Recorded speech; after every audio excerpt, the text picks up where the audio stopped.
Assalamu alaikum, I'm Aisha and you're watching SAMAA News. Here are today's headlines. Iran says it launched fresh attacks on US facilities in the Gulf after a sixth consecutive night of US strikes on Iranian military facilities. The US military said it completed another night of strikes on Iran to further degrade Iranian military capabilities, including on Qeshm Island and near Bandar Abbas. The US Central Command said forces launched precision munitions that hit dozens of Iranian military targets, such as coastal surveillance and air defense sites, military logistics infrastructure, and maritime capabilities. Iran fired missiles and drones at US military bases in neighboring states, including an airbase in Jordan as well as in Bahrain and Kuwait. On the other hand, Iran's Revolutionary Guards said they attacked a US Special Operations Command Center at Al-Tanf in Syria in retaliation for the killing of Iranian soldiers in Iran-Shar. The state media reported that the Guards also said Iran retained full control of the Strait of Hormuz and that no oil or gas would be exported through the waterway for as long as US attacks continued.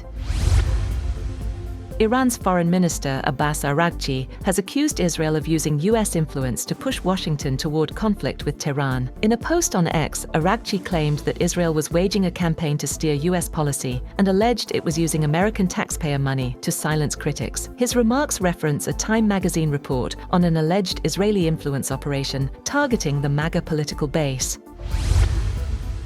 Britain has formally designated Iran's Islamic Revolutionary Guard Corps under its National Security State Threats Act, giving authorities sweeping new powers to counter its activities. The Home Office has said that anyone who supports, assists, or receives payment from the IRGC could face up to 14 years in prison, while those convicted of sabotage linked to the group could receive life sentences.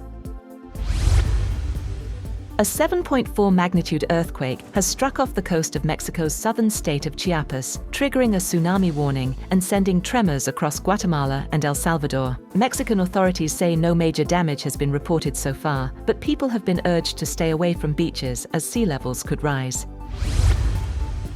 At least 12 Palestinians have been killed in strikes by Israeli occupation forces across Gaza, including 8 people who died when an airstrike hit mourners attending a funeral in Nuseirat. Gaza health officials say 20 others were wounded in the attack, while 3 more people were killed in separate strikes elsewhere in the enclave. Hamas has condemned the funeral strike as a brutal massacre and called on mediators and the United Nations to intervene. Chinese President Xi Jinping has called for stronger global cooperation on artificial intelligence and urged countries to ensure the technology remains secure, controllable, and firmly under human oversight. Addressing the 2026 World AI Conference in Shanghai, Xi warned against the misuse of AI and called for stronger laws, technological monitoring, early warning systems, and emergency response mechanisms to guard against risks. Speaking on the occasion, UN Secretary-General Antonio Guterres said that artificial intelligence could become humanity's greatest opportunity of the 21st century if developed responsibly. He praised China's leadership in global AI governance and welcomed the launch of the World Artificial Intelligence Cooperation Organization, calling for AI to promote inclusion and sustainable development.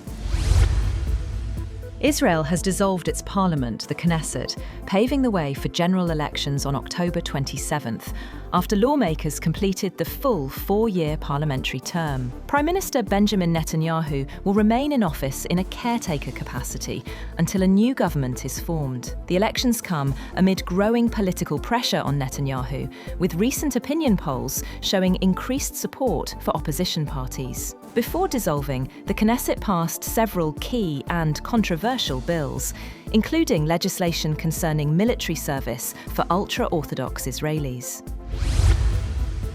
Andy Burnham has been elected leader of Britain's governing Labour Party, positioning him to become the country's next Prime Minister. Speaking after his victory at the party's special conference, Burnham pledged to unite the country and counter the growing influence of the populist Reform UK party. Nicknamed the King of the North for his tenure as Mayor of Greater Manchester, Burnham said his focus would be on restoring hope to communities that feel left behind.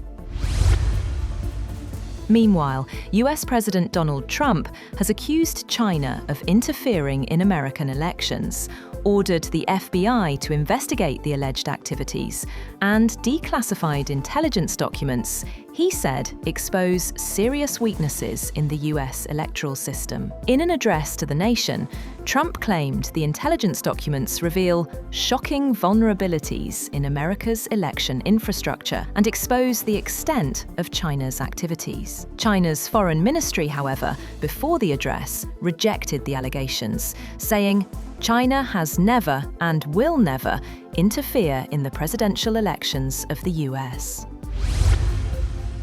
US Vice President J.D. Vance has strongly denied reports alleging that senior White House advisors Jared Kushner and Steve Witkoff sought to benefit financially from their roles in negotiations with Iran. In a post on X, Vance described the allegations as completely bogus and defended both officials as trusted members of President Donald Trump's team. Responding to claims circulating on social media, Vance said he had not received any message or information supporting the allegations. He added that if he had received such claims, he would have made it clear that both Jared Kushner and Steve Witkoff remain trusted members of President Trump's team.